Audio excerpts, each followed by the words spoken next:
Así que, bueno, me presento, yo soy Bruno Moroni, presidente de la Asociación de Cirugía de Santa Fe, en esta serie de conferencias y charlas que estamos dando por este medio que es a través de Zoom.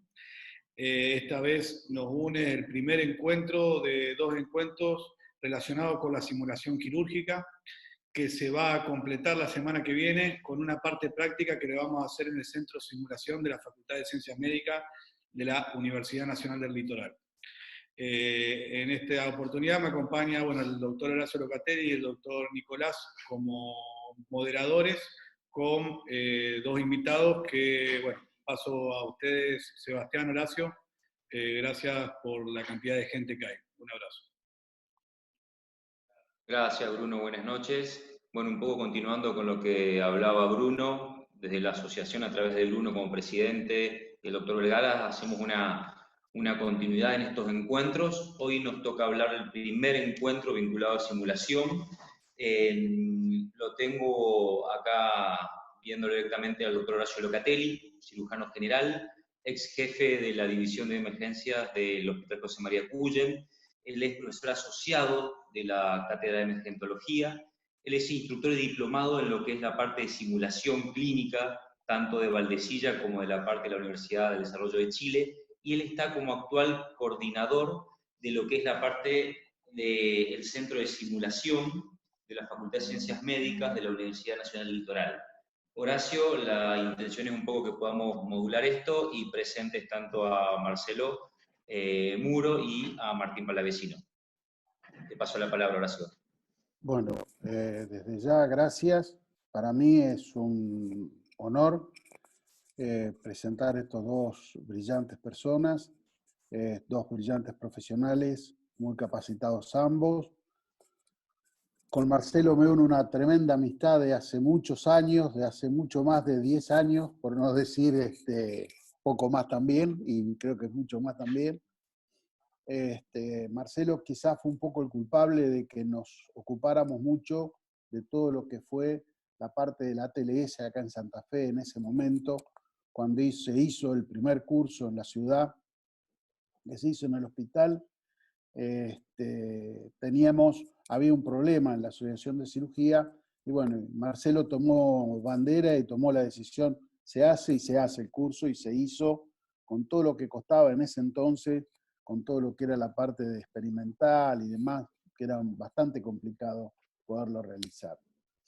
Bueno, aparte de amigo, Marcelo es médico cirujano, es miembro de la Asociación Argentina de Cirugía, es médico especializado en la parte de vía aérea, del traslado aéreo,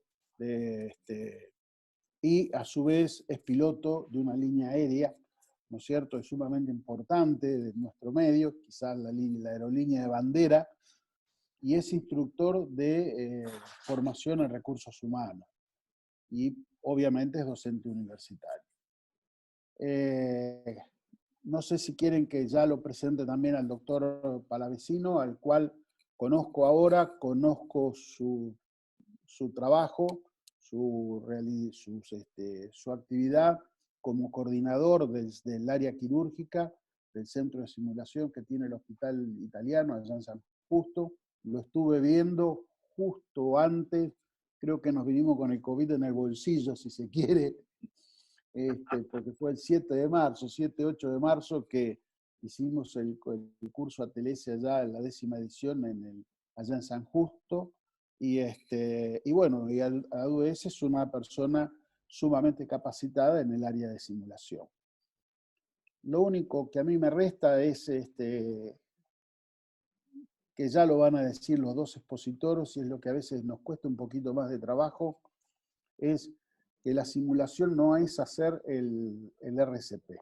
Es otra cosa, es mucho más complejo, es mucho más, se pueden extraer del ser humano, de la persona que realiza eso, se puede extraer mucho, ¿no es cierto?, en función y en beneficio del paciente. Marcelo, te doy la palabra, toda tuya. Bueno, muchas gracias. Para mí es un gusto y un honor también ser convocado por ustedes. Recuerdo mucho ese ATLS y recuerdo mucho ese momento.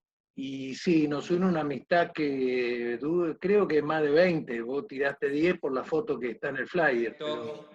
Martín, bueno, siguiendo un poquito mientras acomodamos con Marcelo lo que es la parte de los slides y a ver si encontramos un poquito de mejor señal.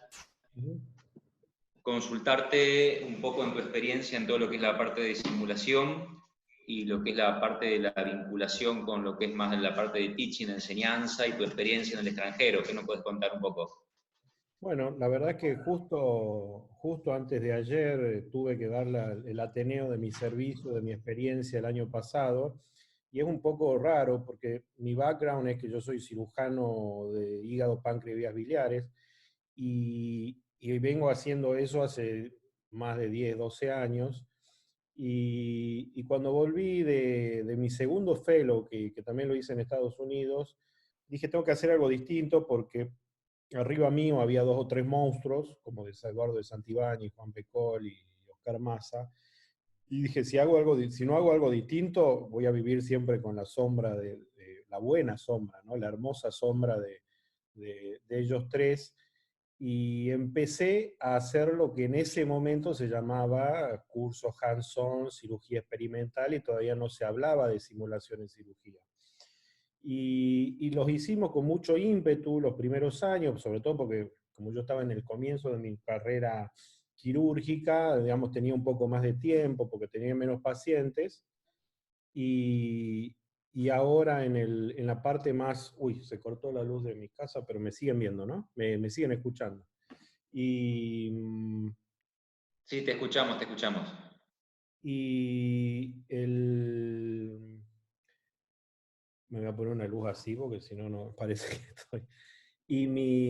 Empezamos a dar los cursos de cirugía laparoscópica, y después con el transcurso de los años fue empezando a aparecer la palabra simulación en lo que son todos los cursos de entrenamiento, de cirugía, y hoy ya no se habla más de cursos hands-on prácticamente y se habla solamente de simulación.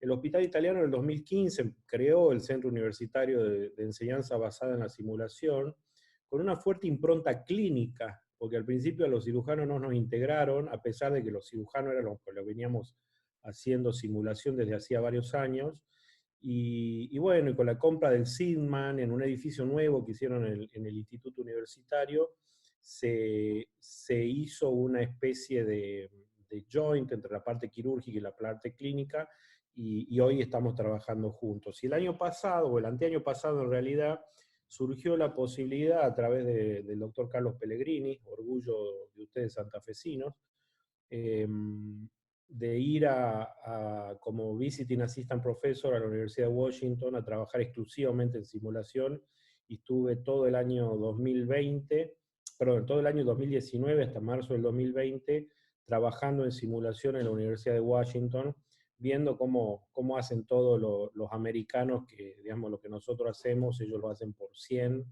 con mucho más dinero y mucho más posibilidades de lo que tenemos nosotros, y, y bueno, fue una experiencia totalmente esclarecedora, enriquecedora, porque uno toma conciencia que la simulación va mucho más allá de un maniquí, va mucho más allá de un cerdo, va mucho más allá de un cadáver, o de un pelvic trainer donde uno se mete a hacer nuditos, y la simulación es todo un espectro que abarca desde comunicar malas noticias, que seguramente eso Marcelo Muro nos va a hablar mucho mejor, o revisar procesos, revisar protocolos y mejorar la comunicación, porque bueno, ya está más que demostrado que el error médico es un factor importante. Muchos trabajos hablan de la tercera causa de muerte en los Estados Unidos, y dentro del error médico, el error más común no es la mala praxis en sí, en hacer un acto mal, sino es el error en la comunicación. Con lo cual hay muchas estrategias hoy, y de esto también Marcelo Muro nos va a hablar seguro, porque muchas de ellas son estrategias que se utilizan en la aviación, en donde la comunicación es fundamental. Muchas veces el error no es de cortar una arteria que uno no quería cortar, o de operar un paciente que no había operar. Muchas veces el error es comunicarse mal.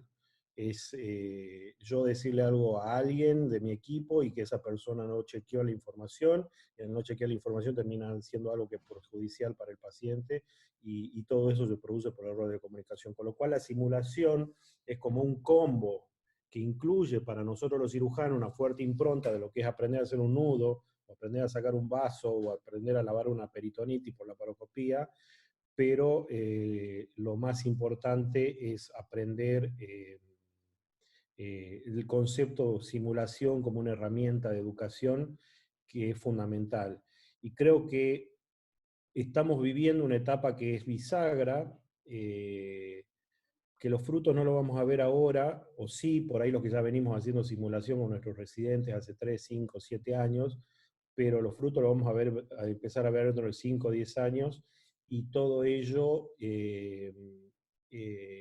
va a tornar que en un futuro no muy lejano va a ser casi que antiético que un residente opere un humano sin antes haber simulado. De alguna forma, ¿no? Simular ya sea con un pelvic trainer, o con un cerdo, o con un maniquí, o con un cadáver.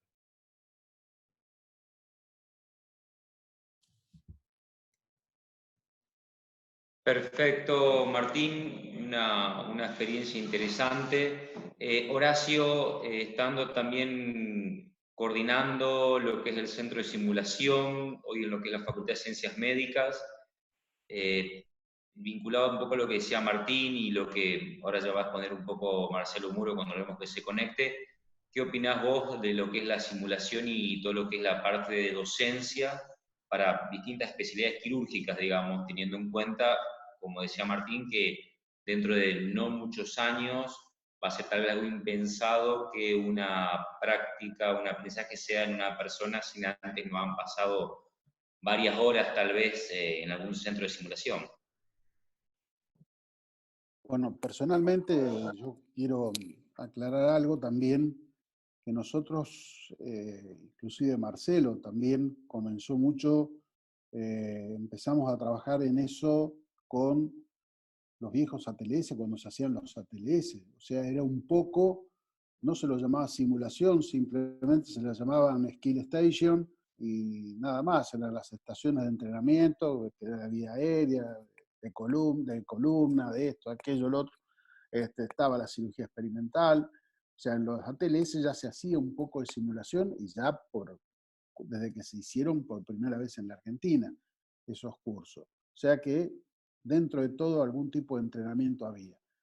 Nosotros en la facultad le vemos un futuro enorme porque somos quizás pocos en nuestro medio que lo estamos utilizando en el grado, o sea, antes de que la persona se reciba, o sea, antes de hacer la táctica quirúrgica o de la técnica quirúrgica, como decía recién el doctor Palavecino, sino que lo estamos utilizando antes, lo comenzamos a utilizar en el grado. Nosotros empezamos a hacer un poco de simulación, medio como leyendo trabajos y demás, hasta que empezamos a hacer los cursos. Allá por el año 2014 empezamos con los primeros ejercicios de simulación en los alumnos de la facultad de la práctica final obligatoria, que hoy muchos de ellos, médicos, residentes, etcétera, se acuerdan mucho de esas prácticas que hacíamos en la facultad. Y utilizábamos los tres, en emergentología utilizábamos quizás los tres escenarios. El escenario del prehospitalario, el escenario del traslado y el escenario del intrahospitalario. O sea que creo que se usó mucho el escenario y coincido plenamente con lo que dice el doctor Palavecino. Esto es una técnica pedagógica y no es tecnología, es una técnica pedagógica donde se puede llegar a aprender muchísimas cosas.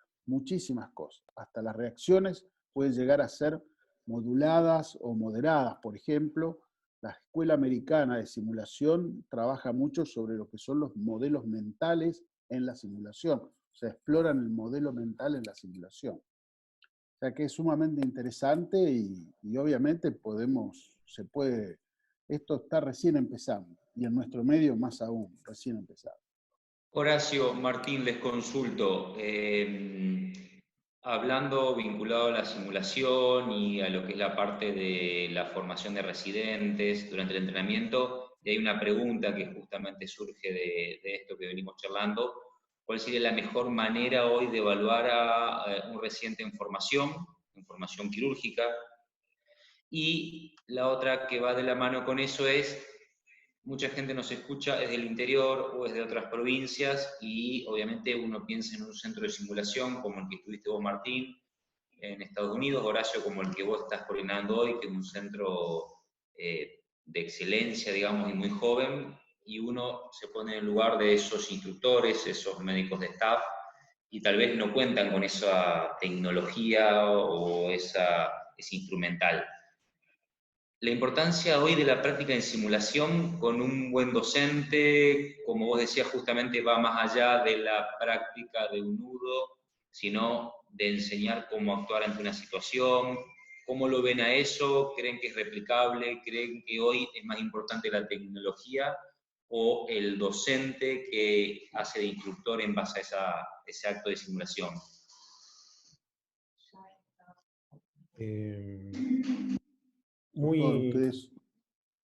Muy interesante la pregunta, las preguntas y los comentarios. En cuanto a la evaluación de cómo evaluamos a los residentes, es un tema, la evaluación en simulación es un tema crítico, ¿no? Después seguramente el doctor Muro y el doctor Locatelli van a plasmar su experiencia en todo esto. ¿Por qué? Porque hay muchas formas de evaluar, y dependiendo del tipo de ejercicio que uno que esté haciendo, que esté evaluando, es donde uno va a determinar cuál fue la progresión del residente. Y está claro que uno se ve tentado a hacer la evaluación más simple, que es, hago un nudo antes de que me enseñen a simular, o que yo lo simule en una cajita. Me explican la técnica y después lo vuelvo a hacer, y obviamente lo voy a hacer mejor, y no hace falta hacer un gran trabajo para que eso me dé positivo, y no me lo va a publicar ninguna revista. Pues de hecho está bastante mal visto en lo que es en pedagogía evaluar el antes y el después de hacer una maniobra de simulación, porque incluso si yo se la doy a alguien que no es médico o que no tiene ningún tipo de entrenamiento, obviamente después el antes y el después es el mismo. Con lo cual no es un método de evaluación que sea válido, por lo menos cuando uno quiere mostrar resultados o cuando uno quiere publicar un artículo sobre simulación. Lo que nosotros usamos con nuestros residentes es la progresión.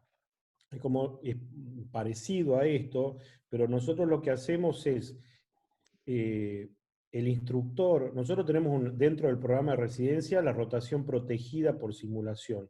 Nuestros residentes durante los 4 años de residencia tienen que concurrir mínimo 10 veces por año, y tenemos tabulado, y eso lo podemos compartir o lo pueden buscar en la página del Hospital Italiano porque está abierto, y esa información es abierta, y los residentes van 10 veces por año.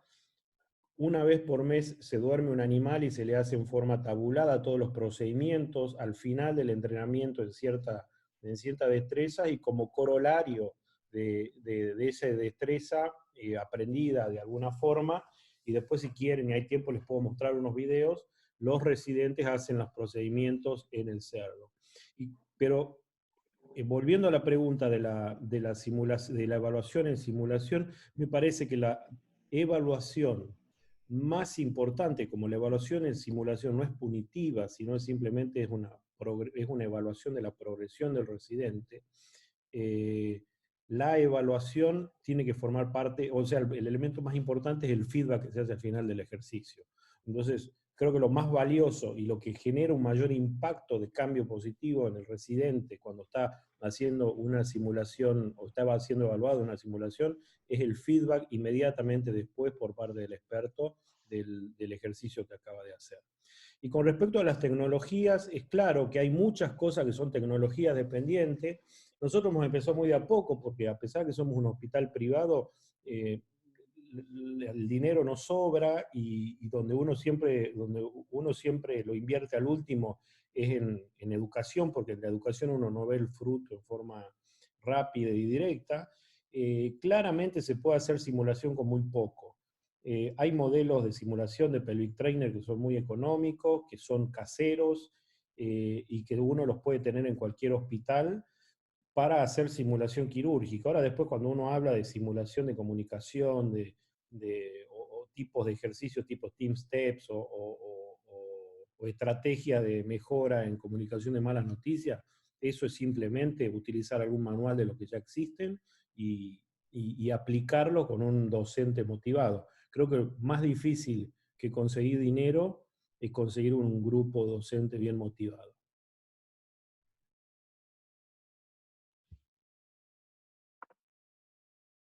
Un poco la idea es, como me planteó Horacio cuando nos invitó, traer los conceptos de la simulación desde la aviación a lo mucho que ha mejorado y ustedes están expresando ahora el desarrollo en la medicina y en la cirugía en particular.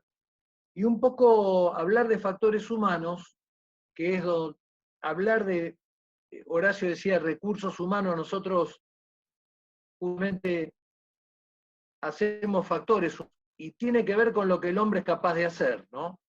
Desde un desastre como este hasta una cosa tan importante como esta, de aterrizar un avión de 70 toneladas en un campo que porque fue en Rusia no tuvo tanta fama como el Hudson, a la simulación quirúrgica, a operar de verdad a un paciente o a cometer errores.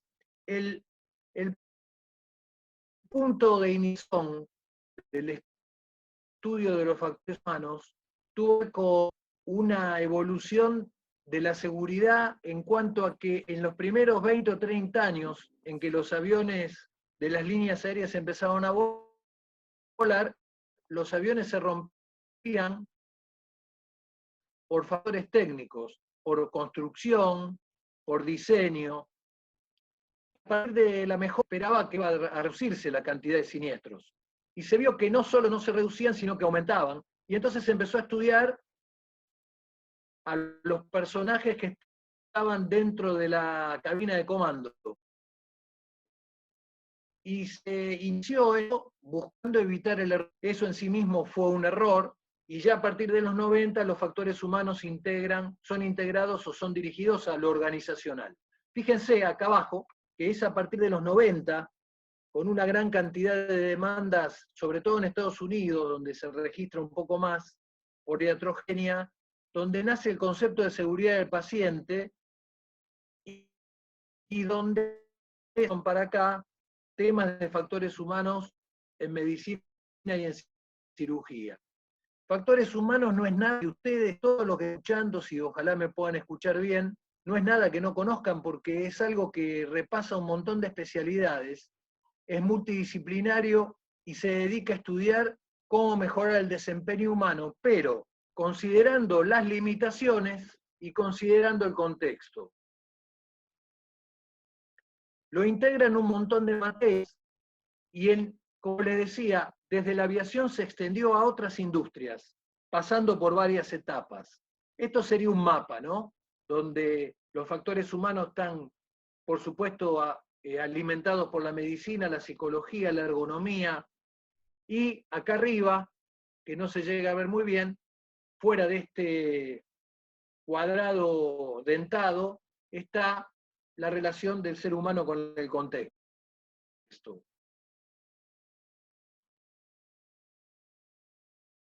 Los factores humanos vinculados con las misiones espaciales, sobre todo cómo elegir al comandante. Y en ese curso referencial para los factores humanos, que fue el desastre de los rodeos, que cuando nos veamos ahí vamos a ver un video y analizarlo en conjunto, porque es muy interesante. Ese desastre de Tenerife murieron 600 personas, con los mejores aviones, los mejores pilotos. Sin embargo, el error ocurrió igual y fue un error tan simple como no decir stop, es decir, no saber parar a tiempo lo que se estaba haciendo. Tardó 20 años la Organización Internacional de Aviación Civil, que vendría a ser como la OMS, ¿no? Más o menos para manejar esto en un manual, y la Argentina se ayornó bastante rápido a esto para sus empresas y empezamos a utilizarlo de manera rápida. Esto fue Tenerife. Estas personas murieron en parte de Edward, de un modelo que simplemente muestra cómo el ser humano, acá en el medio de la floresta, se interactúa en cualquier sistema con el software. El software sería la lista de chequeo, el protocolo, cómo hacerlo. La máquina, en el caso nuestro el avión, en el caso del anestesiólogo su aparato de cirugía, el medio, la meteorología para los pilotos, el ámbito de trabajo, la hora del día para un cirujano, y obviamente lo más importante, sobre todo en las tareas comunes, relación con los demás. Esto es muy importante porque ya en aquel momento se decía que el ser humano era lo más adaptable y a la vez lo más vulnerable de este sistema. Y aparecieron unas siglas que ustedes habrán visto en muchos trabajos de simulación y de cirugía, que es el CRM, por ejemplo. El CRM empezó siendo un estudio de las conductas, primero solo del capitán. Este fue uno de los comandantes de los aviones de Tenerife, que estaban todas las revistas dentro de la línea. Posterior lo ampliaron al cockpit. Seguramente ustedes saben por qué se dice cockpit, para los que no lo saben, porque se decía que 2 pilotos en una cabina era como una riña de gallos. Yo siempre digo que es bastante parecido, ¿no es cierto?, a cuando operan dos tipos muy simétricos. Esto después se extendió al resto del personal que trabaja en el avión. Finalmente se extiende al resto de la compañía, y esto del complete, siempre hablando de manejo del recurso, casi no existe, porque esto quiere decir que analizamos los factores humanos de la compañía en el inmerso en una organización que se ocupe con el mismo criterio. Quiero saber si vamos bien y si se escucha bien. Sí, Marcelo, se escucha. Hay algún me toca tanto, pero se va siguiendo la línea de tu charla. Puedes Marcelo, avanzar. ahí Eduardo Eskenazi dice que a Marcelo que apague la cámara, y ahí se va a escuchar mejor, dice. No sé cómo es la... Que apague la cámara. Eso dice el doctor Eskenazi, Eduardo Eskenazi, y que ahí se va a escuchar. Me mandó un WhatsApp recién. A ver, lo voy a intentar. A ver ahora. Vamos. Gracias, Eduardo.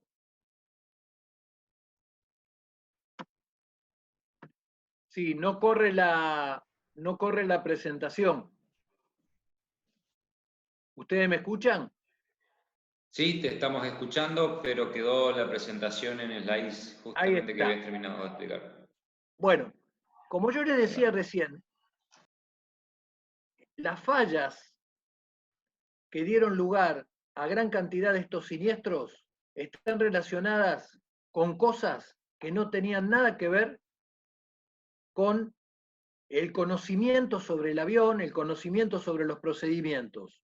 Por eso se llamaron habilidades no técnicas, hoy mal llamadas por la gente que no viene de la aviación como técnicas blandas o habilidades blandas, porque en realidad no es que unas son más importantes que otras. De hecho, en la actualidad, nosotros cuando decimos que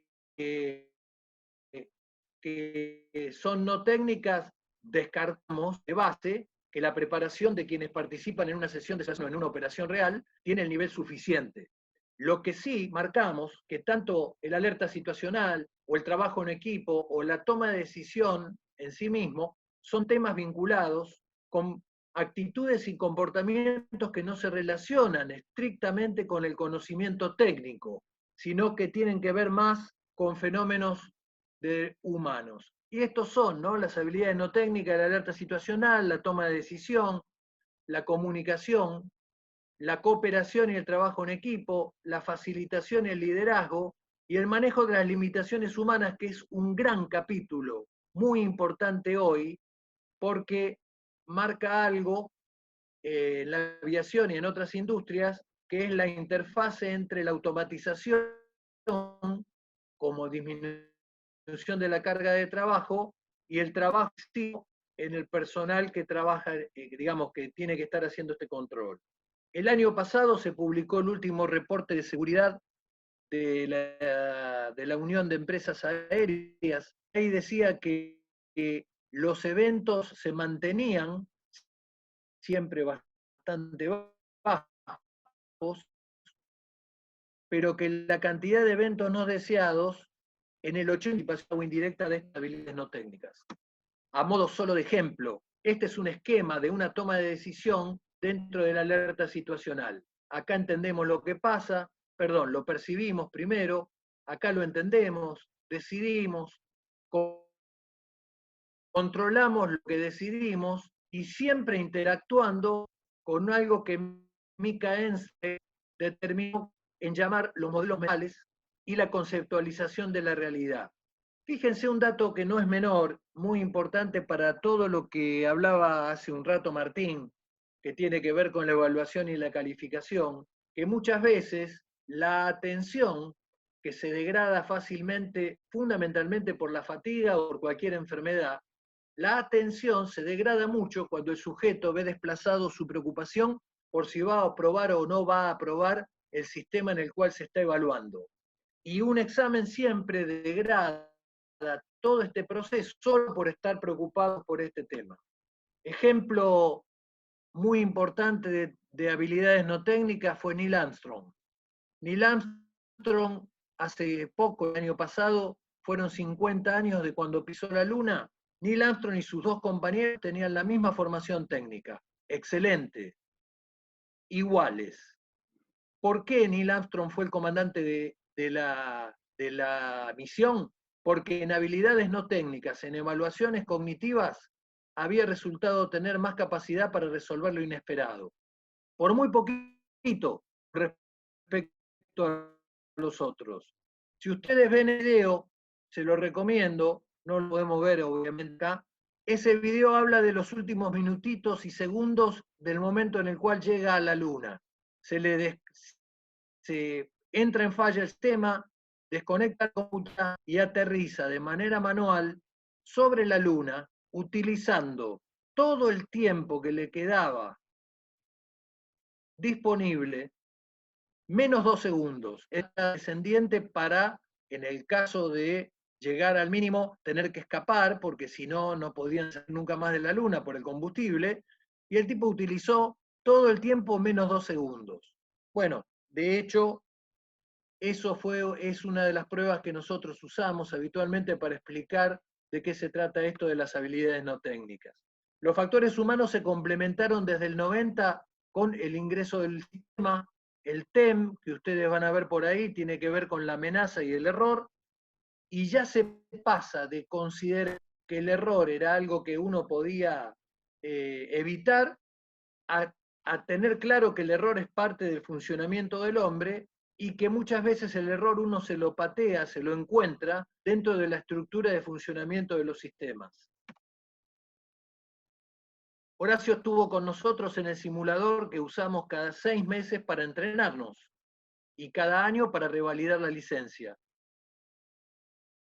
Estos modelos empezaron en el 75 y hoy prácticamente los simuladores duplican la realidad, menos para una parte del cerebro que siempre sabe que estamos dentro de un simulador. Esto tiene que ver con la percepción del riesgo y de la emergencia. Cuando en el 89, con un gran educador, psicólogo, un gran amigo, Eduardo Lafitte, diseñamos este esquema. Acá comparamos por un lado una cirugía y por otro lado un vuelo, ¿no? En la parte superior, ustedes fíjense, que tenemos el prevuelo, el preoperatorio, el despegue, que sería la inducción anestésica, el crucero, que es el procedimiento quirúrgico, el descenso, el aterrizaje, con un briefing previo y un debriefing previo. Todo esto hoy se puede repetir o se puede simular en cualquiera de ambas situaciones. Vamos a hablar un poquito de los modelos simulados, de la instrucción con simuladores. Yo lo escuchaba recién a Martín y yo lo que quiero manifestarles es que mucho de lo que voy a hablar, si bien es aplicable a todos los modelos, tiene más relación o tiene una relación más amplia con lo que son los modelos de toma de decisión, los modelos secuenciados. No porque no sea aplicable a un modelo de simulación de procedimiento, sino porque el procedimiento en sí, lo más difícil, como bien decías Martín, y coincido, sabemos que si vamos a hacer 20 nudos más, seguramente tendremos más posibilidad de hacerlo mejor, pero el problema es cuándo elegir el nudo que voy a hacer. Y ahí, en este tipo de cosas, en este modelo de simuladores, los factores humanos son fundamentales, porque como lo que se falla son los factores humanos, incluir factores humanos en esto es fundamental. Yo pongo esto y les cuento un poco mi relación con la simulación, porque más allá de que el desarrollo hoy llegó al extremo de la simulación virtual, y hay kits especializados, y como yo les decía, simuladores de mi generación 4D, coincido con Martín, que uno puede trabajar modelos simulados de toma de decisión o modelos simulados de protocolos con simuladores y con no demasiadas cosas. En estos modelos se aplican más o menos estos mismos principios. Durante 10 años me tocó marco eso como diferencia, porque hay una competencia de sistema de emergencia que empezó en el 95, que sigue vigente, este año no se hizo por el COVID, que se hace en la República Checa y que presenta 5 escenarios todos los años para X cantidad de tripulaciones en el mundo. Me tocó trabajar allí desde el inicio, durante 10 años fui jefe de los jurados y el 95% de los reclamos que se generaban tenían que ver con el manejo de los instructores, con cómo los instructores habían manejado el escenario. Hablo de los instructores, perdón, de los reclamos que realmente tenían cabida, digamos que se podía dar cabida. Sintéticamente, los factores humanos en la instrucción con simuladores significa ser empático. Y con esto también, cuidado, porque ser empático quiere decir ponerse en la piel del otro. En algunos diccionarios ponen sintonía intelectual y emocional. Hay coaching emocional. Y yo siempre cuando hablábamos con mis residentes y yo les decía, ojo con lo que le dicen a los pacientes cuando se te muere un pariente, porque vos nunca vas a poder sentir lo mismo que estás sintiendo que se le murió un hijo, un hermano. Entonces, ser empático y comprender al otro, entenderlo y facilitarle. Obviamente comunicar de manera adecuada, entrenar asertividad, entrenar que el tío frente a vos tenga la posibilidad de expresar lo que le parece. Lo que no necesariamente quiere decir que diga que diga cualquier cosa, pero sí tiene que expresar aquello que le parece. Muchos accidentes aéreos se dieron y seguirán siendo dados, y supongo que ustedes compartirán conmigo que en muchos quirófanos suele suceder cosas parecidas, por la tremenda asimetría de la relación entre los que están dentro de ese mismo trabajo. Preparar para la toma de decisión, la dinámica del modelo. El modelo tiene un diseño y tiene una dinámica. Hay que comprenderla de antes y decidir qué parte voy a acentuar, depende a dónde lo dé. Cuando nosotros dábamos el ATLS en un lugar que no tenía desarrollado cuestiones vinculadas con la complejidad, no nos deteníamos demasiado en la complejidad. Nos deteníamos en aquello que era central, si bien nunca la ATLS habló demasiado de la complejidad. Evaluar y calificar adecuadamente y objetivamente. No importa qué modelo vas a encontrar, vas a usar, pero tienen que entenderlo todos los tipos que ven esa evaluación. Siempre es importante mantener la atención y la interacción dinámica con el modelo. ¿Qué quiere decir? Que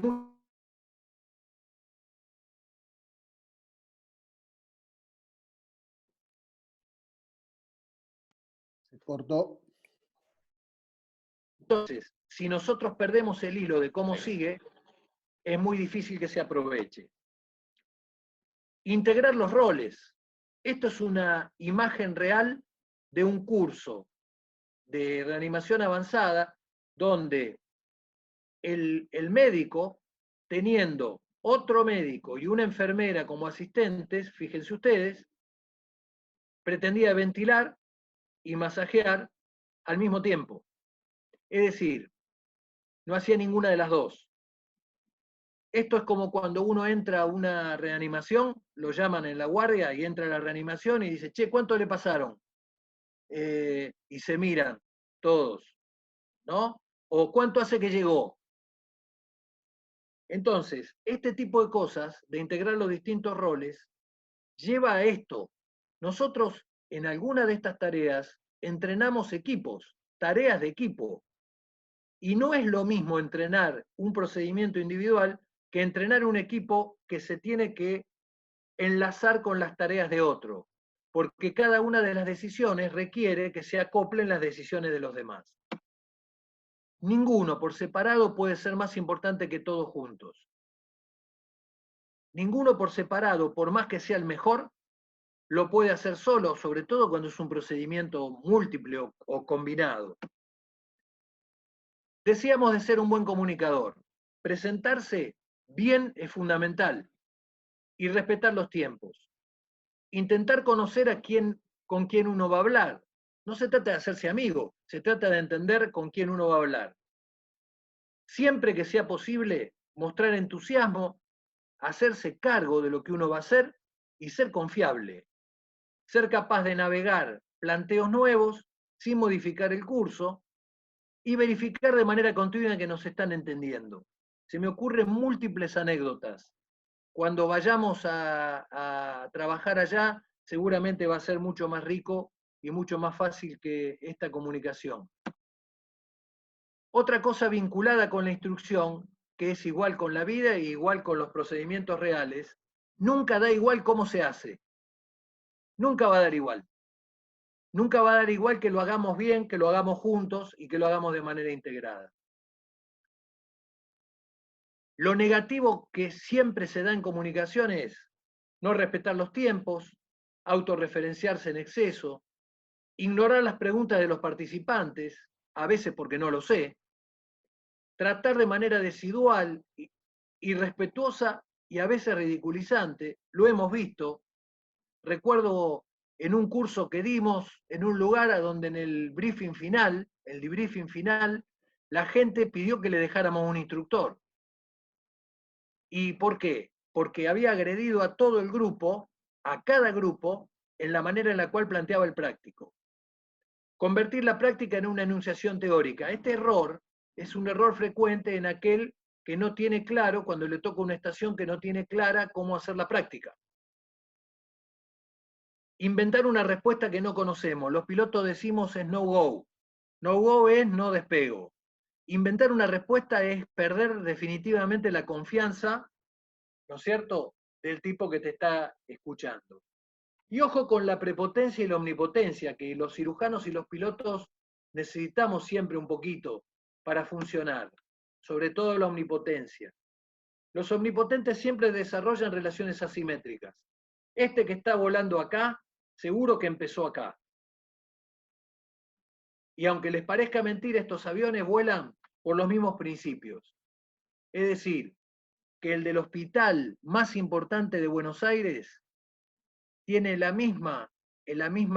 tiene que tener el mismo esfuerzo de capacitación y recibir el mismo esfuerzo de capacitación que el del hospital que tiene menor importancia. Los omnipotentes suelen distorsionar la realidad y siempre se equivocan los otros, siempre son los otros los que están equivocados. También ocurre esto en la instrucción. Frase bastante común: me cuesta encontrar algo que ha hecho bien. La verdad me cuesta encontrar algo que usted ha hecho bien. Guarda, esto no sirve, esto no está bueno, y esto es factores humanos puros, es comunicación, no importa de qué hablemos. Si esto se da en medicina, se da en el colegio o se da en una reunión del Comité Científico Basilio, da lo mismo. Los briefings de manera clara, de manera definida, presento el caso adecuadamente y extrapolo algunas cosas que son las puntas que tiene que tener el alumno para poder funcionar. Una cosa importante de los briefings es no suponer nada. Si vamos a suponer algo, lo tenemos que decir en el briefing, porque si no todo se supone. Medicina prehospitalaria, donde yo trabajé mucho, en la seguridad de la escena se pone mucho acento, porque mucha gente ha muerto en esa etapa de la atención médica. Entonces, durante un tiempo, los manuales decían algo así como que había que asegurar la escena. Entonces, cuando se armaban los escenarios, el alumno siempre preguntaba: ¿la escena es segura? Y se lo daba como un trámite. No, hay que generar en el briefing que tiene que evaluarla, esa seguridad, salvo que yo lo determine por una cuestión de tiempo. Lo mismo que el debriefing.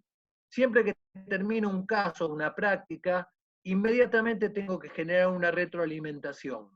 Esa retroalimentación tiene que ser clara, tiene que ser positiva, empezando por lo positivo y después viendo qué es lo que hay que corregir. Es importante que, salvo que haya ocurrido algo que posponga este debriefing o que el curso lo marque para tal, esta retroalimentación debe ser inmediata. Nunca la exigencia emocional de la simulación tiene que ver con la realidad. Nunca nos va a mostrar, como nos pasó con Menichetti repatriando los chiquitos que se habían ahogado en el Titicaca, el dolor. Nunca vamos a poder simular la sorpresa. Me causa un poco de gracia cuando escucho que hay industrias que pretenden entrenar el factor sorpresa con el mismo método que después usan para simular. Van a poder entrenar una parte, porque una parte de la sorpresa siempre va a ser sorpresa. Y finalmente, nunca nos va a poder decir el miedo, nunca nos va a obligar a sentir el miedo que sentiríamos, como nos pasó en Plaza de Mayo o como nos pasó en la última tormenta que nos tocó ver por dónde cruzar. El miedo, la preocupación, ni la felicidad extrema, ¿no es cierto? Entonces, esto no va más. La letra con la sangre entra, no va más. Vos te acordarás, Horacio, del neurocirujano chileno que nos dio el curso inicial como educador y que nunca habló con nosotros durante toda esa semana. ¿Qué se ganó? Nada, no nos acordamos de él como alguien mejor. ¿No es cierto? Ni nos acordamos, ¿cierto? Sí, sí.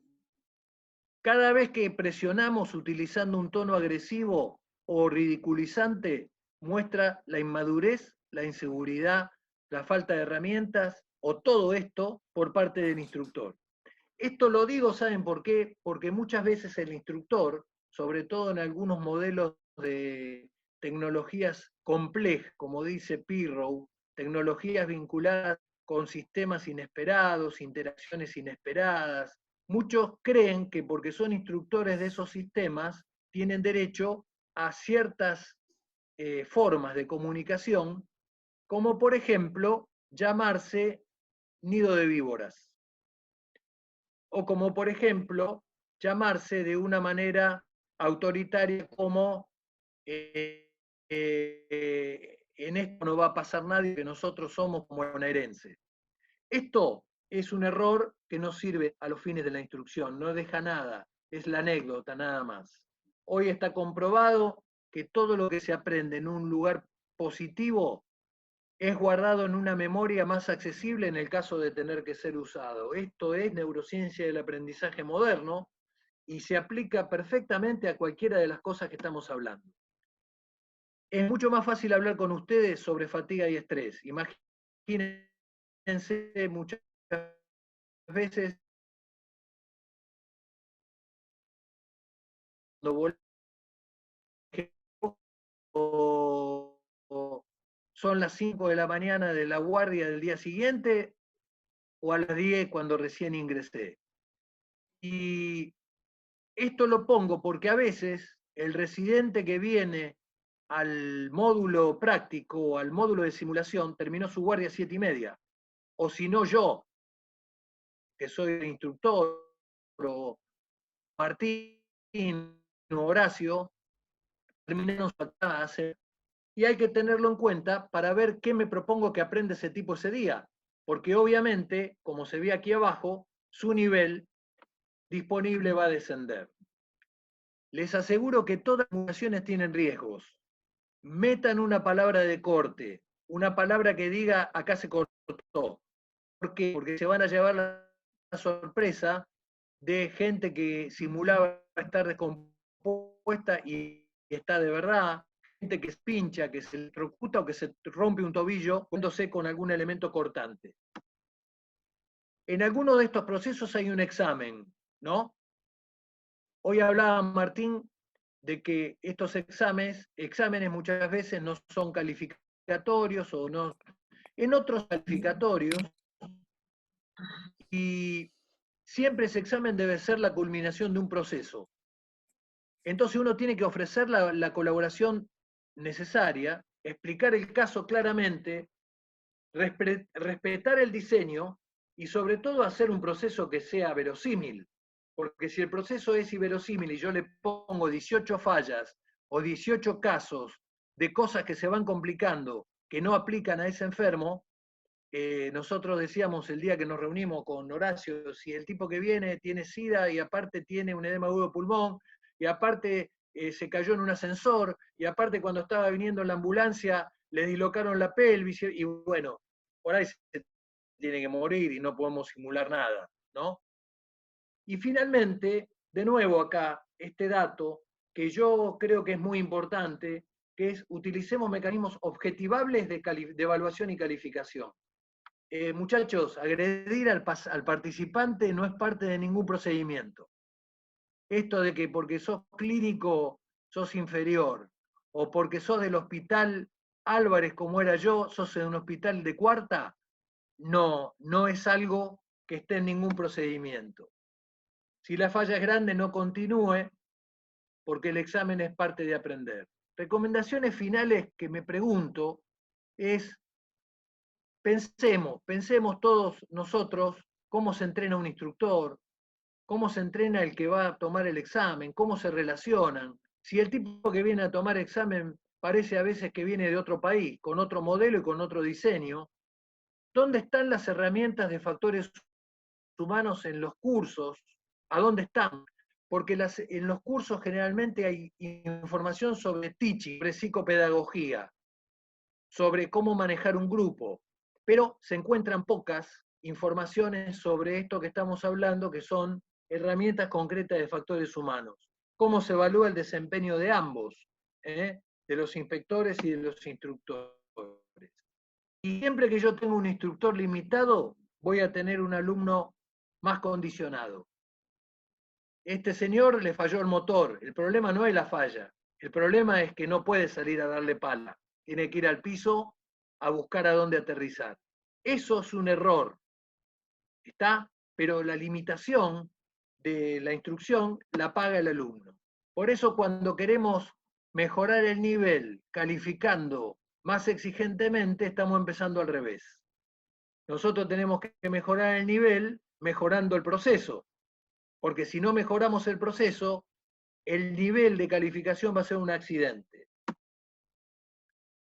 En el año 99, CON publica que 98.000 pacientes habían muerto por error médico prevenible en Estados Unidos. Ahí fue la catarata de demanda, ¿se acuerdan? Que los seguros no querían asegurar más a los médicos, que nadie quería hacer nada porque tenían miedo. Hoy, febrero del 2020, Brennan y colaboradores publican un trabajo que dice que uno de 20 pacientes, de 350.000 pacientes estudiados en todo el mundo, van a tener o sufrir un error médico. Yo digo que es poco. Mi opinión es que es poco. Poco quiere decir que tiene que haber más. Y que el 6% de esos va a ser graves. En el 80%, recuerden, de estos casos, como en todas las industrias complejas, van a participar estas habilidades no técnicas de las que hablamos. Y de ese estudio surge que dentro de esas habilidades, las más comprometidas fueron el alerta situacional, la comunicación y el trabajo en equipo. Siempre recordemos que a veces empezar con una decisión equivocada empeora el cuadro original, ¿no es cierto? Una CB que no trabajó la vía aérea termina muerto por una neumonitis química. Un paciente que desayunó, como en el caso que presentó James Reason en el 90, y le cambian la anestesia a una anestesia general sin avisarle a nadie, termina muerto por una broncoaspiración. Por supuesto, 15 días después. La simulación ha mostrado ser tal vez la más eficiente de las herramientas de instrucción. Yo creo que es insuperable. A mi modo de ver, es insuperable. Y los factores humanos hay que integrarlos a los planes de formación. En la formación general, instrucción con simuladores. La data en medicina no está tan disponible como en aviación. No está tan, nosotros nos graban absolutamente todo, no videos, pero nos graban cada una de las cosas que nosotros, o cada una de las cosas que el avión hace. Eso comparado con un protocolo quirúrgico escrito de acuerdo a lo que nosotros nos parece que es lo que pasó, no tiene nada que ver. Por eso no sirve copiar culturas, porque las costumbres son muy difíciles de cambiar y las culturas no se pueden copiar y pegar. Veo a veces con preocupación que se habla de estos temas traídos de la aviación como si uno pudiera superponerlas a la cuestión médica, incluida la simulación, como si fuera automático. No, no es así. No crean que la aviación tiene todo resuelto. No crean que todos los instructores en aviación tienen herramientas de factores humanos desarrolladas. En muchos lugares no los seleccionan por su capacidad, sino por su amistad. Y en muchos otros lugares, si saben mucho del tema es suficiente. No importa cómo se relacionen con los modelos. Finalmente, y les agradezco las dificultades y la paciencia, si los factores humanos solo se ocuparan del error, estaríamos hablando de un eufemismo. El error es una característica del ser humano, igual que le guste la música, sea hincha de un equipo de fútbol o se equivoque varias veces con la misma piedra. Muchas gracias y acepto y me digan todas las críticas y las preguntas.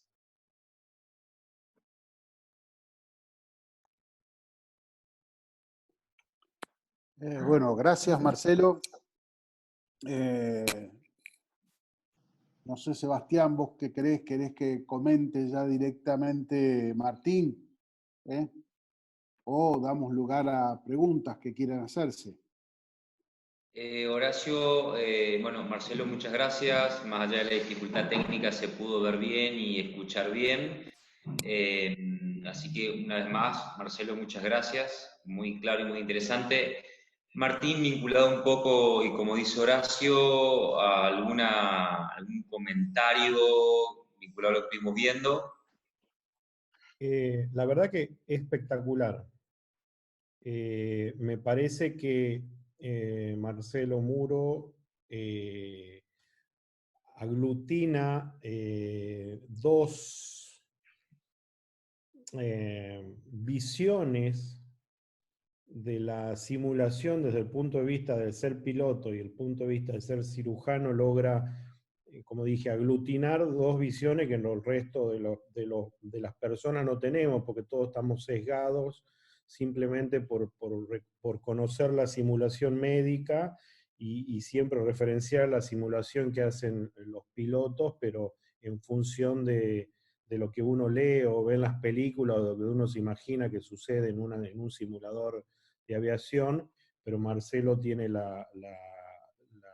probablemente una de las pocas personas que tenga la única experiencia de hacer las dos simulaciones o tener entrenamiento en los dos tipos de simulaciones, así que me parece que esta charla para mí por lo menos ha sido esclarecedora, ver a alguien que lo cuente en primera persona. Yo llevo mucho tiempo haciéndome un paralelismo entre, y he leído algunas cosas también haciendo un paralelismo entre lo que es la simulación en aviación y lo que es la simulación en, en medicina, y el año pasado, el anteaño, perdón, el año 2018, tuvimos la visita también de un piloto, pero un piloto de guerra americano, que nos vino a hablar un poco de lo que era calidad en medicina, etcétera, etcétera, y tocó el tema de simulación de refilón, y planteó una cosa que yo no me la había planteado, pero seguramente Marcelo nos va a iluminar en esto, era que una de las diferencias entre la simulación en aviación y la simulación en medicina era que uno en aviación simula situaciones que ojalá que nunca le pasen, y en medicina tratamos de simular cosas que nos van a pasar mañana, y nos van a pasar, o sea, voy a tener que dar un nudo de laparoscopía, voy a tener que comunicar una mala noticia, voy a tener que sacar a un paciente de un paro en un equipo de 10 personas en la que tenemos que comunicarnos como si fuésemos una orquesta sinfónica. Y eso me llamó, me acuerdo que me llamó poderosamente la atención porque nunca me lo había planteado como tal, o sea, es llamativo eso de que la simulación en aviación esté mucho más desarrollada y que sea básicamente para situaciones en las que ojalá Marcelo nunca se encuentre como piloto. Esa como primera observación. Y la segunda observación, que esto lo leí, tampoco se me ocurrió a mí, no me acuerdo ahora dónde lo leí, pero lo leí hará un par de meses, era que otra diferencia que hay entre la simulación entre aviación y la simulación en medicina, era que, claro, que los pilotos, cuando cambian de un avión, y Marcelo, por favor, corregime si digo una burrada, cambian de simulador porque van digamos, al pasar a pilotear un avión nuevo, tienen que hacer el entrenamiento y la simulación en el nuevo avión. Entonces es como que siempre trabajan en un cockpit, que es el que van a manejar en el día de mañana cuando manejen un avión real, entonces como que ellos tienen esa capacidad de familiarizarse previamente con todo lo que va a implicar manejar un nuevo avión, y nosotros en el quirófano estamos siempre ante situaciones que son totalmente disímiles cada vez que entramos al quirófano, en donde un día operamos un paciente viejo, otro día uno joven, otro día un obeso, otro día un flaco, otro día con peritonitis, otro día sin peritonitis, o trabajamos en una clínica donde me dan una torre de primer nivel toda a 0 kilómetros y voy después a otra clínica, a otro hospital y me dan una torre toda rota, con instrumental todo dañado. Entonces es como que nuestra vida como cirujano es incluso un poco más cruel y menos protegida aún por la simulación de lo que es la simulación en aviación. Y siempre las estadísticas acá son graciosas, porque si estos números que bien mostró Marcelo y el trabajo de Murray Brennan es muy interesante, si uno tuviese el mismo índice de accidentes en aviación que lo que uno tiene en medicina, creo que se tendrían que chocar como 2 o 3 jumbos por día más o menos. Cosa que no ocurre, y gracias a Dios que no ocurre, pero en medicina todavía ocurre. Así que te felicito, Marcelo, me encantaría que en algún momento nos puedas dar esta charla en algún evento de simulación del hospital. Perfecto, Martín, muchas gracias. Siguiendo un poco con la idea de unas preguntas, Martín y obviamente Marcelo, hablando y vinculando lo que es la parte de la aviación con la simulación quirúrgica, las cajas negras, que podríamos decir que son nuestras grabaciones en laparoscopía o en cirugía convencional, y la posterior estudio de esas mismas técnicas y errores. ¿Qué opinan de esto? ¿Lo ven como algo necesario en su experiencia?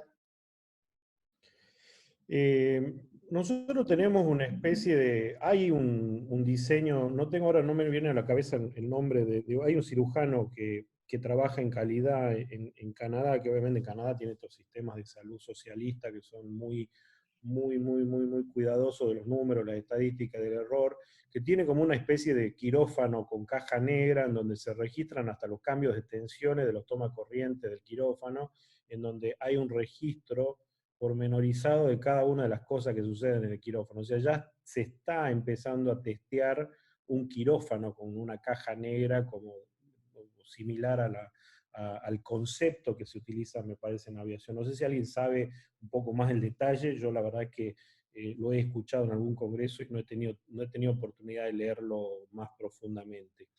Y yo tengo mi especie de caja negra en cirugía laparoscópica, en abierta todavía no, pero tengo mi caja negra en la que yo filmo y grabo el 100% de mis cirugías laparoscópicas.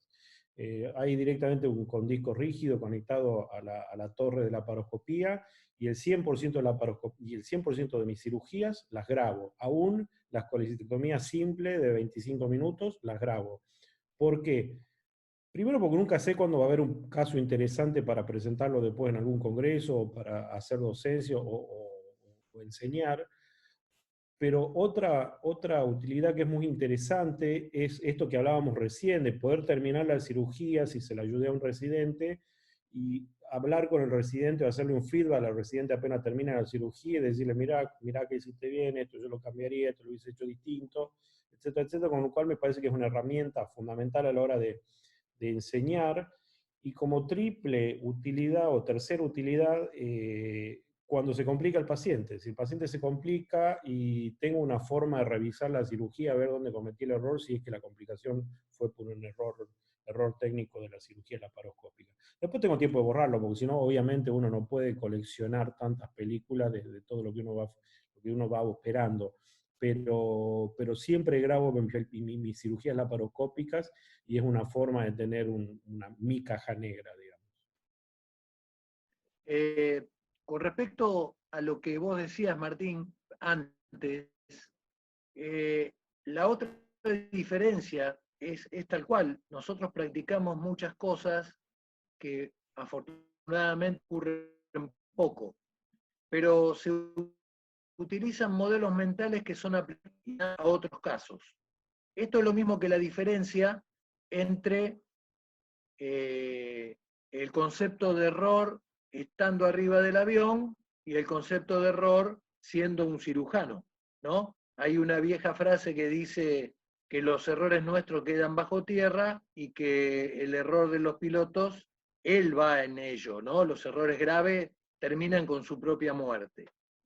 De todas maneras, lo que me parece muy importante de lo que preguntaba recién Sebastián, por ejemplo, en muy pocas líneas aéreas se graba la operación, el video, pero sí se graban tantos datos que casi el video es anecdótico.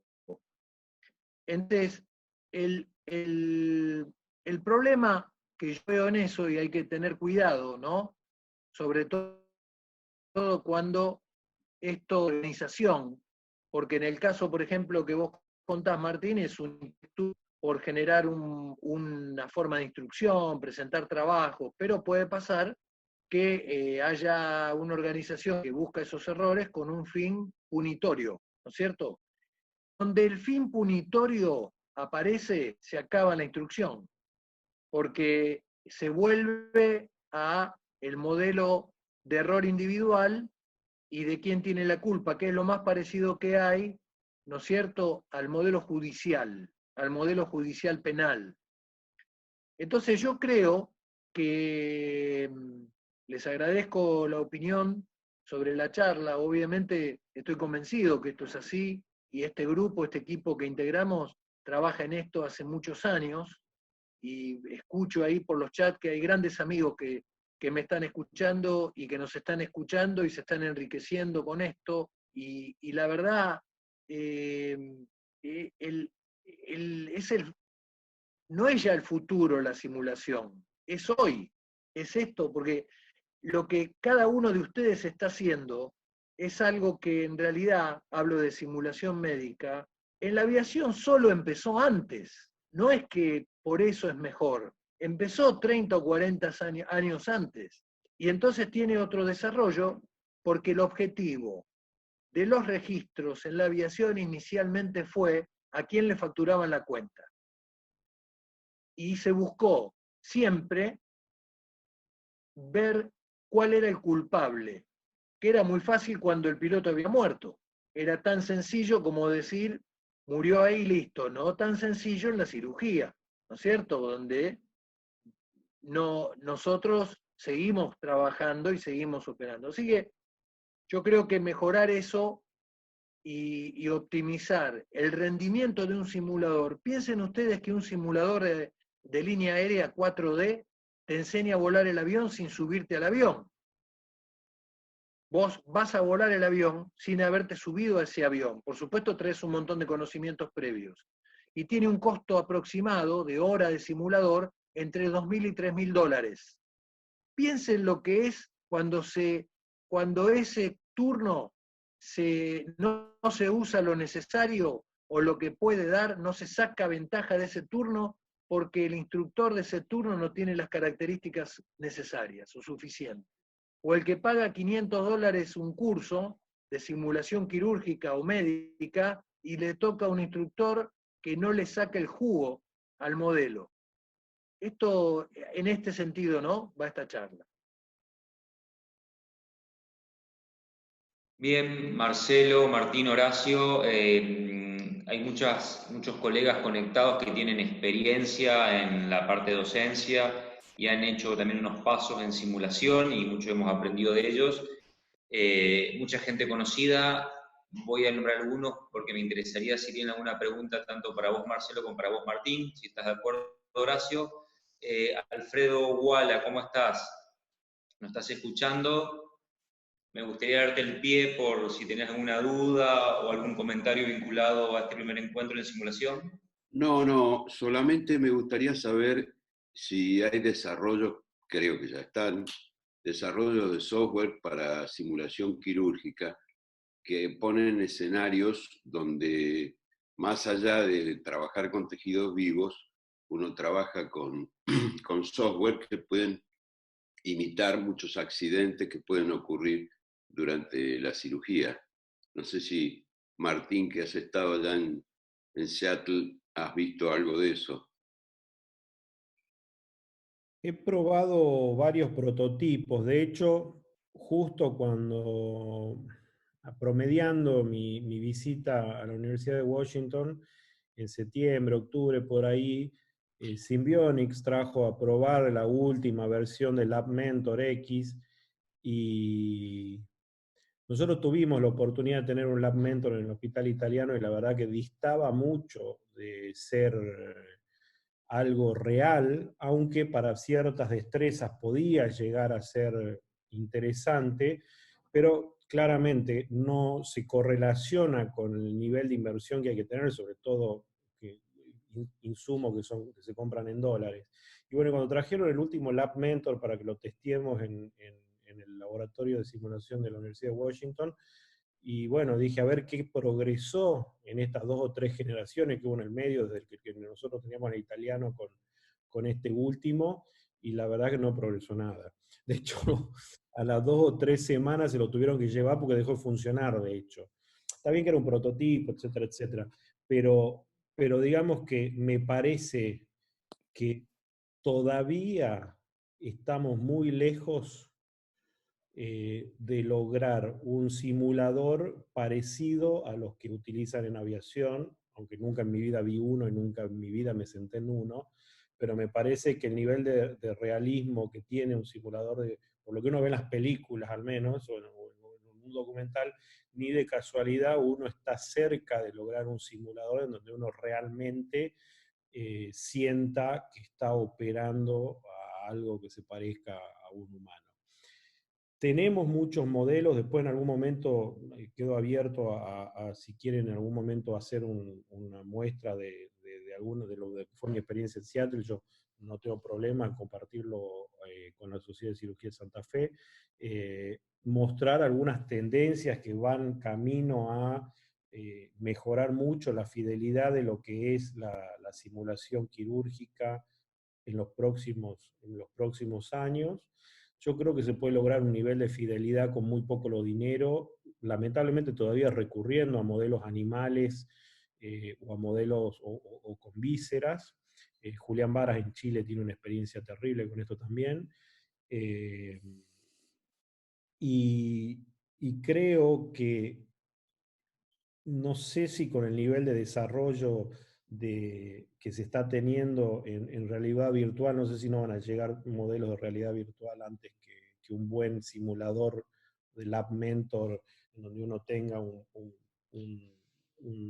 par de pinzas y uno tenga sensación áptica, eh, real sensación de que uno está con un software logrando el nivel de realismo que uno quisiera.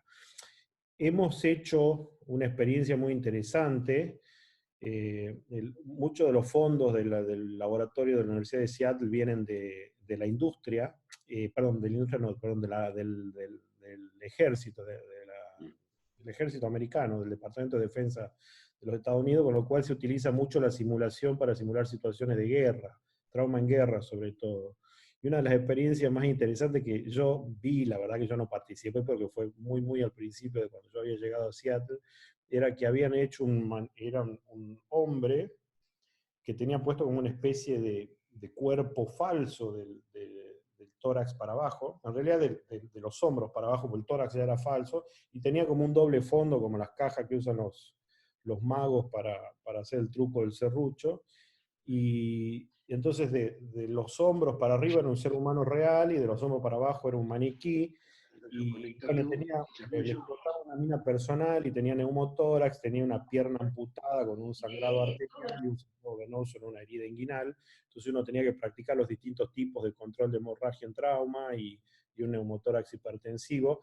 Y lo que era más interesante, independientemente del realismo que tenía, era que la parte de acá arriba era un ser humano real, y gritaba, y lloraba, y desesperado, y lo agarraba el cirujano, y le transmitía la desesperación, y a pesar de que era un escenario absolutamente simulado, y los médicos que estaban ahí sabían que era totalmente simulado, se les midió el cortisol salival, y los médicos estaban estresados, o sea, sabiendo que era una simulación. Calculo que debe ser muy similar a lo que debe pasar a Marcelo cuando tiene un simulador en una situación de una emergencia aérea, en donde se debe estresar aún sabiendo que está volando un simulador. Me parece que por ese lado uno puede llegar a un nivel de realismo mucho más simple, más rápido, a esperar que salga un simulador tipo PlayStation, donde uno crea que está operando un paciente de verdad y no lo está operando. Bueno, muy bien, Martín, muchas gracias. Marcelo, te felicito, realmente tu charla es excelente y es de un tema que yo creo que supera mucho esto de la práctica en sí, porque hablaste mucho de la organización, de los factores humanos, y yo creo que eso es muy importante. Yo quisiera, si vos pudieras explicarnos un poquito más cómo se organiza un grupo de instructores para este tipo de cosas, que me parece muy importante. Muchas gracias por la opinión y antes, Alfredo, le quiero comentar algo a Martín, de lo que mencionó Martín recién. Y yo decía hace un ratito que el simulador 4D, primero, el primer simulador, si yo les cuento cómo fue el primer simulador en aviación, que se hizo en España en el año 1915-16, para seleccionar pilotos, porque no había forma de selección, entonces lo hizo un médico con una silla, con una madera alta puesta detrás, y le daba linternazos, es decir, imágenes de luz en una pared, y le decía que fuera hacia donde veía la luz. Si lo hacía más o menos coordinado, lo pasaban para el examen médico, y si no lo hacía coordinado, lo sacaban. Y hoy el simulador tiene la capacidad de simular exactamente todo lo que es un avión, todo, menos que el cerebro. Todos nosotros médicos sabemos de qué estamos hablando. El cerebro en un lugar sabe que no está en una emergencia real. entonces que no corre riesgo la vida. Pero te aseguro, Martín, que si vos me dices el cortisol en pilotos arriba de un simulador anual, cuando te toman la inspección, y si no te va bien, tenés un recuperatorio, y si no te va bien, en algunos lugares del mundo te vas a la calle, y digo esto como un exceso, no como que está bien. Lo digo como un exceso porque imagínate que la plata invertida en un piloto formado para una línea aérea no la podés perder en 2, 3, 4 turnos de simulador. La respuesta para Alfredo, en realidad, no es que yo quiero volver a repetir algo que dije en la charla. No crean ustedes que la aviación tiene todo resuelto en esto. La aviación lo que tiene son más años, y sí se ha invertido muchísimo dinero en armar modelos de observación y de capacitación. Pero de la misma manera que cuando viene algún visitador y nos dice que la amoxicilina que usamos es una porquería y que compremos esta de este laboratorio porque hay 8 papers que dicen que esos pacientes, y esos papers todos nosotros sabemos que muchas veces son parte de la publicidad y del marketing de la empresa. También en aviación hay modelos que lamentablemente, por ejemplo, te dicen que es más saludable volar 10 horas seguidas que 8. Y yo les decía, muchachos, explíquenme esto, ¿no? ¿Cómo puede ser? Entonces, armar un grupo de instructores, en principio, la primera cosa que creo que tiene que pasar, porque alguien me preguntaba ahí por el chat lo de la teoría y la práctica, es que tiene que ser un tipo sólido en su formación. Tiene que tener claro el tema del que va a hablar. Y tan importante como eso es que tiene que tener ganas y vocación de formarse como instructor. No cualquiera puede dar instrucción, o mejor dicho, cualquiera puede dar instrucción si pasa por un proceso en el cual esté formado. Le tiene que interesar, tiene que tener ganas. Y tiene que tener ganas también de tener en cuenta estos aspectos que nosotros, fíjense que los que no son de la aviación lo llaman blandos, cuando en realidad es lo que marca la diferencia en el rendimiento. Porque si yo le hago, en vez de hacerle un packing, le hago una extracción de todos los órganos abdominales y se muere a los 20 minutos, yo sé hacerlo, ¿no? Yo como cirujano tengo la capacidad para hacerlo, pero me equivoqué en la decisión. Y esa ventana de oportunidad de la decisión se entrena planteando situaciones de ese tipo, pero también planteando que vale la pena ambas cosas y que vale la pena entrenar en eso. No solamente ser un Illuminati, ¿no es cierto? Que sé todos los libros, sé todos los trabajos, pero después no sé transmitir absolutamente nada. Entonces, el tercer condimento que tiene que tener esa persona, que es igual, son 3 cosas iguales, ¿no? Que sea sólido, que tenga ganas y tenga interés en dar instrucción y que sea un buen tipo. Y cuando digo que sea un buen tipo, no que sea mi amigo, porque yo tengo amigos con los que voy a tomar cerveza, pero que no voy a darle una clase para dar, porque no están en condiciones de manejarse con la gente. Entonces, en muchos lugares, lamentablemente, Alfredo, los instructores empiezan siendo amigos. Se seleccionan porque son amigos, o por el nombre, ¿no? Ah, sí, o por el nombre del hospital en el que están. Y la verdad que hay que ver si el tipo tiene, primero, interés en ser instructor, si realmente es sólido, como dicen, porque un tipo sólido no es solo sólido por lo que leyó o por lo que publicó, es sólido en la manera en la cual resuelve los problemas, como Armstrong. Todos esos eran buenos, ninguno era malo, pero él marcaba la diferencia en poder resolver mejor situaciones. Eso para mí, Alfredo, son las 3 cosas que yo buscaría en un equipo de instrucción, ¿no? Bueno, Marcelo, muchas gracias y muy amable, y te agradezco enormemente de haber participado en esta reunión, ¿eh? Y muy amable de verte, hace mucho que no te veía.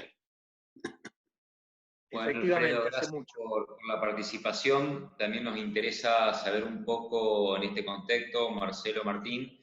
No sé si Ángel Perini, ¿nos escuchás? ¿Estás ahí?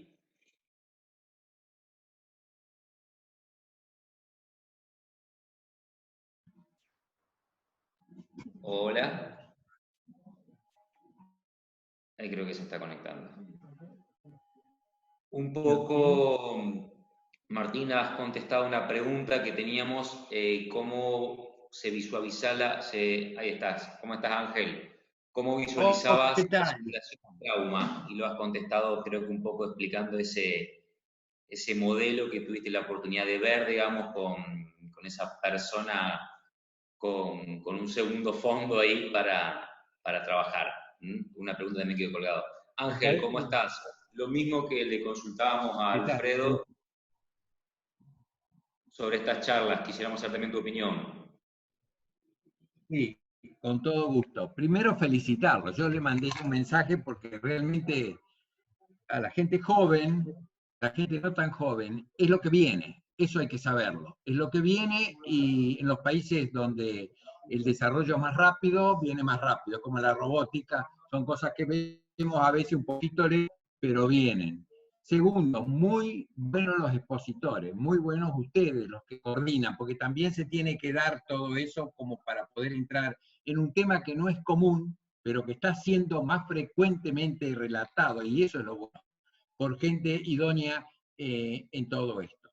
A raíz de lo que comentaba respecto a las condiciones que debe tener el instructor, creo que está muy en conexión con los videos, lo que estuvimos escuchando muy bien 2 semanas atrás y semanas atrás inmediata. Lo que es el líder, la función del docente, del que enseña, que tiene que enseñar con humildad, con maestría, es decir, con conocimiento, que tiene que hacerlo durante toda su excursión de la vida.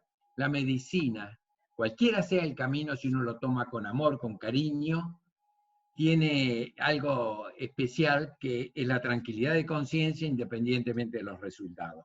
Simplemente, y muchas gracias por permitirme dar esta opinión, creo que habla muy bien de los médicos de nuestra zona al invitar a gente de experiencia y hay que saber de que el futuro hay que mirarlo con amplitud y sobre todo escuchando a los que realmente saben. Y en eso estoy yo, escuchando a la gente que sabe. Muchas gracias.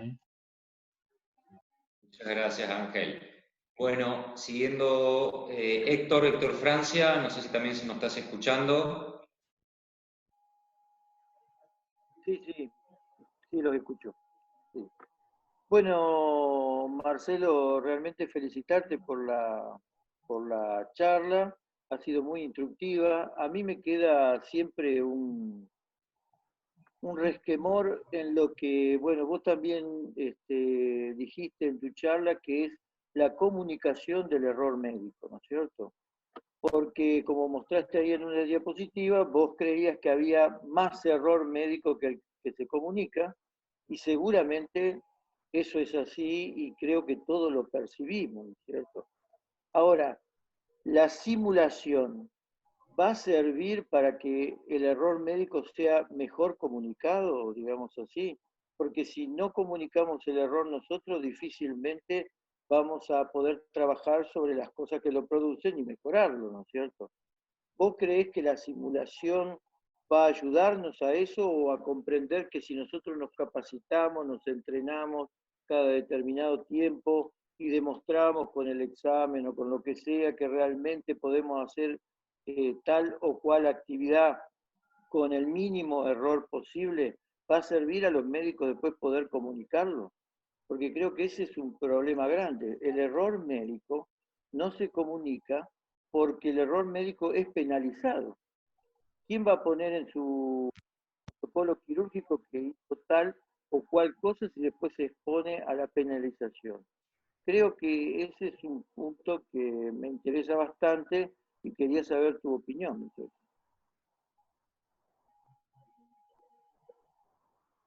Sí, primero te agradezco mucho tu opinión.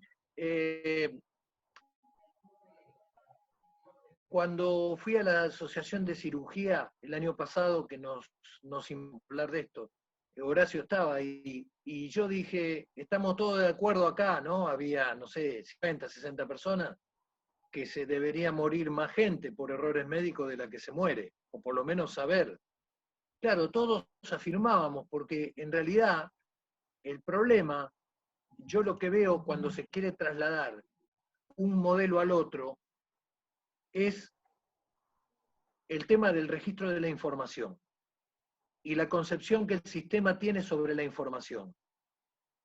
Entonces, los pilotos también vamos presos por el error médico. Muchas veces nos morimos o se mueren en el evento, pero en los eventos que no son catastróficos, el piloto también paga con su, digamos, con su vida en esto, con su prestigio, con su matrícula, con su trabajo.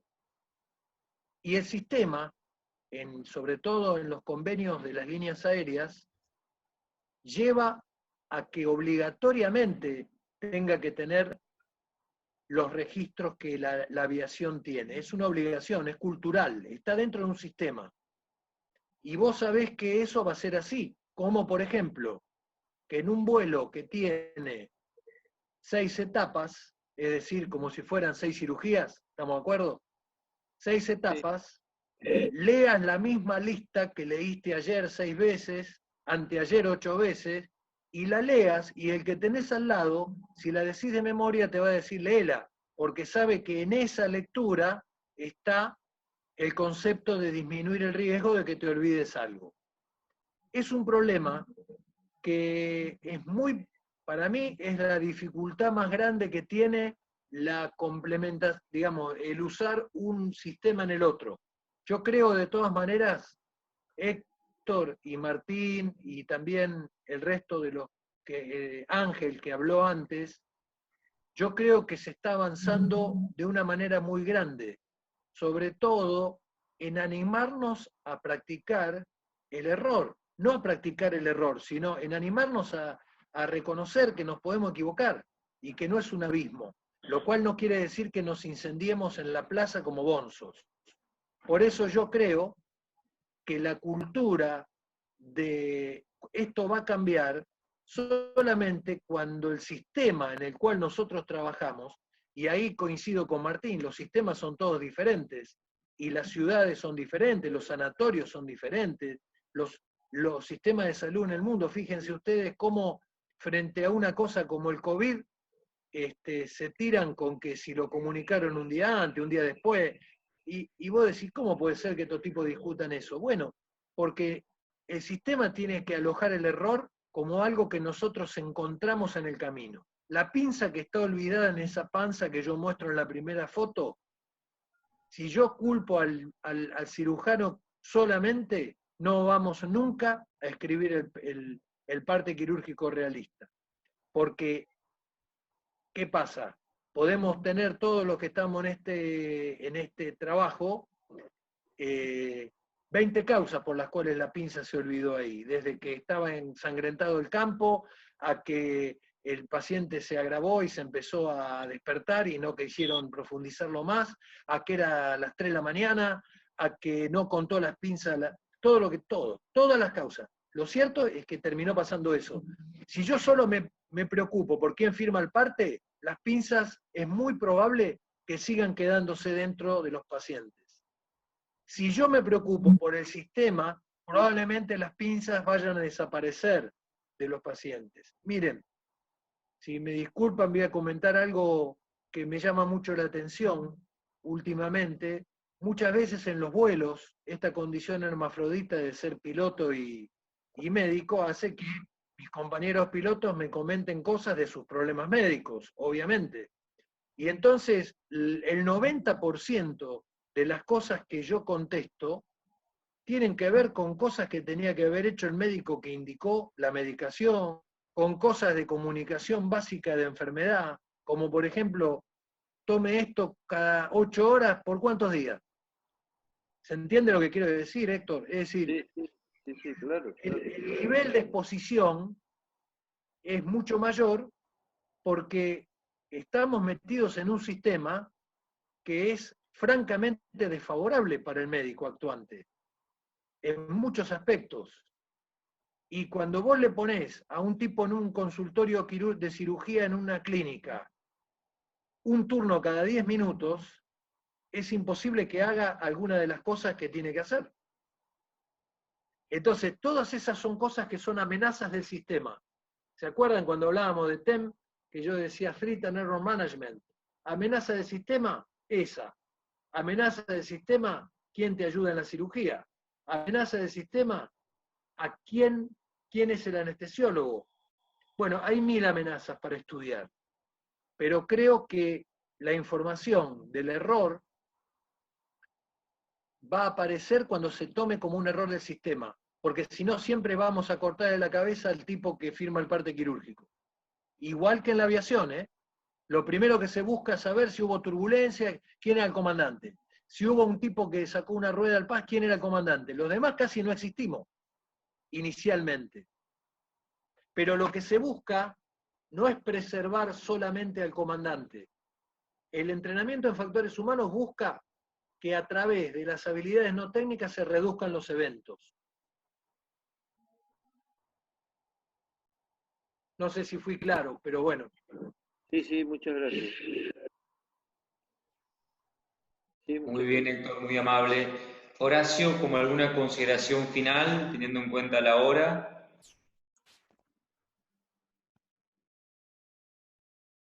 No, yo creo que todo ha sido dicho brillantemente, tanto por Martín como Marcelo. Sobre todo Marcelo con ese ímpetu y esa motivación que él siempre pone en sus charlas. Lo conozco desde que era hace 20 años atrás, o sea que siempre fue un gran motivador. Y creo que lo que ha dicho es lo importante que hoy tenemos que saber de la simulación. Y un poco lo aclaró Martín. La simulación no es únicamente el hacer los nudos. Por eso yo dije en un primer momento, al principio hablé que, ojo, saquémonos de la cabeza que es el muñeco de RCP, sino que son muchas cosas más que se pueden trabajar con la simulación. Y trabajar la organización, trabajar el sistema, trabajar el equipo, eso se puede ir logrando con la simulación. Nosotros, vuelvo a insistir, estamos trabajando con los alumnos de la Facultad de Medicina. En PFO hacemos prácticas de simulación desde el 2014 que la estamos haciendo, hace 6 años que tenemos simulación en la práctica final obligatoria. O sea, es una simulación de grado, no es del especialista, sino que está enfocada hacia el médico general, hacia aquel que tiene que resolver la emergencia en el campo de batalla en donde le toque, ¿no es cierto? O en el primer trabajo que le toque hacer como médico en su carrera. Está enfocado a eso y creo que la gente está muy contenta con respecto a eso y se está logrando de buena manera. Con respecto a lo que hablaba Alfredo de los líderes, yo creo que o de los instructores, yo creo que todos los que hemos trabajado un poco en la simulación hemos trabajado el factor humano, ¿sí? Y eso es también parte, en la facultad hay docentes que están formándose y se han capacitado en simulación para, no únicamente en la parte técnica del procedimiento, sino cómo se hace o cómo se debe hacer ese procedimiento y todo lo que rodea a ese procedimiento. Coincido con Marcelo en los 3 pilares. Yo siempre comento una cosa que es la actitud, o sea, lo que tiene que ser uno en sí hacia lo que está destinado, la aptitud, o sea, el conocimiento, o sea, si tiene que ser una persona que sabe, y luego está la autocrítica. Ahí se va construyendo mucho en lo que es el equipo de trabajo en ese aspecto. Y ahí se pueden analizar los errores, los sistemas y demás. Pero en esa autocrítica tiene que intervenir todo el grupo, si no, no sirve. Bueno, pero por lo demás ya lo han dicho todo y estoy totalmente de acuerdo con lo que dijeron. Muy bien, Horacio. Bueno, Martín Palavecino, Marcelo Muro, desde la Asociación de Cirugía de Santa Fe y la Facultad de Ciencias Médicas, no quedan más que agradecimientos por este primer encuentro, un encuentro virtual. Dios quiera que en un futuro próximo podamos hacer algo más práctico con ustedes presentes aquí en Santa Fe. y invitar a todos los que nos siguen en estos momentos al jueves que viene, 19 horas, al segundo encuentro en simulación. Y bueno, damos por finalizado este primer encuentro. Muchísimas gracias a todos. Una vez más, Marcelo, Martín, Martín, Marcelo, muchas gracias. Gracias. Un gusto. Un gusto a todos. Marcelo, un abrazo inmenso. Gracias, Horacito. Gracias, Martín. Marcelo. Gracias, Sebastián. Estamos viendo. Doctor Martín, un abrazo, un cariño. Muchas gracias. Nos vemos en Santa Fe. ¿Cómo no? Cuando quiera nomás. Vamos a ir a comer un asado ahí y decir al pollo Eskenazi, si está escuchando, que le muestro que esto es pelo mío. ¿Eso es pelo tuyo? Sí, es pelo mío, sí.